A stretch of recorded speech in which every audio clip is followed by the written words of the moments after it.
James Van Beek, and I'm the sheriff for Eagle County. I always wanted to be a pilot and be a jet jockey, but then when I found out as tall as I am and wearing glasses and so on, that wasn't going to be, because I won't fit in the cockpit of most airplanes. So eventually I started looking at other avenues, and it was always the military of one form or another.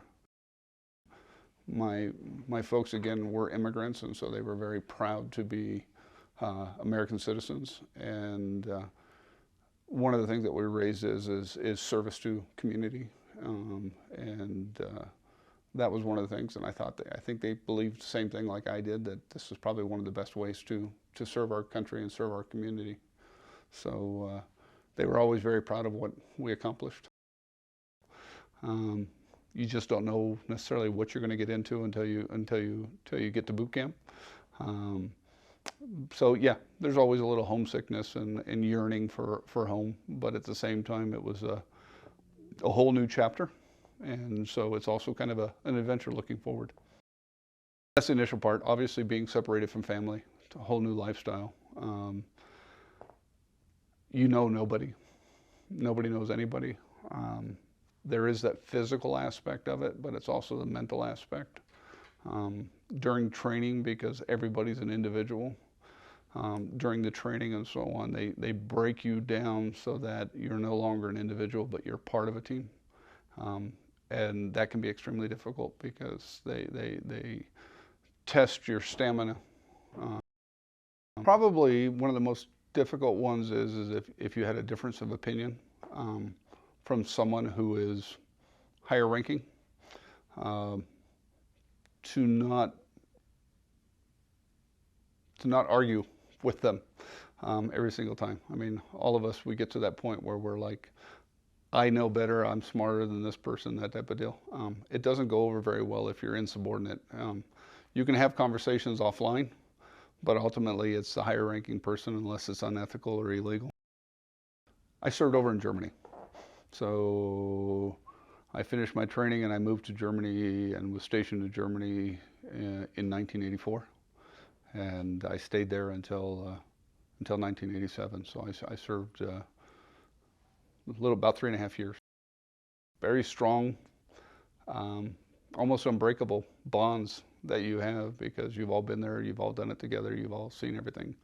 And it's one where we all understand each other. It's it's a life of service. The wall was still in place, and so you had the East and West Germany, and you could only get so close, especially flying.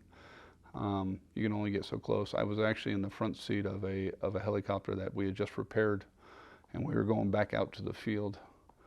And as we're flying down to the area that we were at, we were close to the limit of where we could get to the wall, and a Russian Hind started flying parallel to us, and the Hind was their version of the huge, powerful fighting military helicopter. And as we were flying and doing some maneuvers, and the pilot was doing some maneuvers, the Hind was doing the same thing. But then while we were flying, we watched the Hind lose tail rotor effectiveness, so he lost his tail rotor.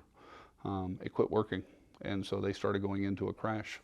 And we actually watched them go down, and the pilot was calling it in through our channels, and of course then they're talking to a country that theoretically we're in the middle of a Cold War with, and we couldn't do anything. And we watched them crash, and all we could do was call it in, and we couldn't go to the rescue. If we would have done it, it would have been an international incident, because we're crossing international boundaries and it's humbling, but I'm extremely proud. I'm part of a very small percentage of Americans that, you see this, and it almost seems like a cliche, but it's an oath that I took that doesn't ever expire, and I still believe in that. And it's an oath that basically says that I'm willing to do anything for the United States, up to and willing to give my life for the principles. You have to be open to change. You have to be open to the fact of, you think you've reached your limit, and you've never reached your limit. and it's sometimes it's just that one step at a time. Sometimes it's a half a step, from physical exhaustion, from mental exhaustion. Um, Probably to recognize that all those who have served, um, it's not just a simple thank you on Veterans Day and that type of deal, but for all the active duty military now, as well as those who came before. Never take it for granted, because it is those who have died or those who have served who actually make sure that you have the right to disagree with me and argue with me or debate with me or debate with each other. But never forget that it was them who were willing to step up and guarantee those rights.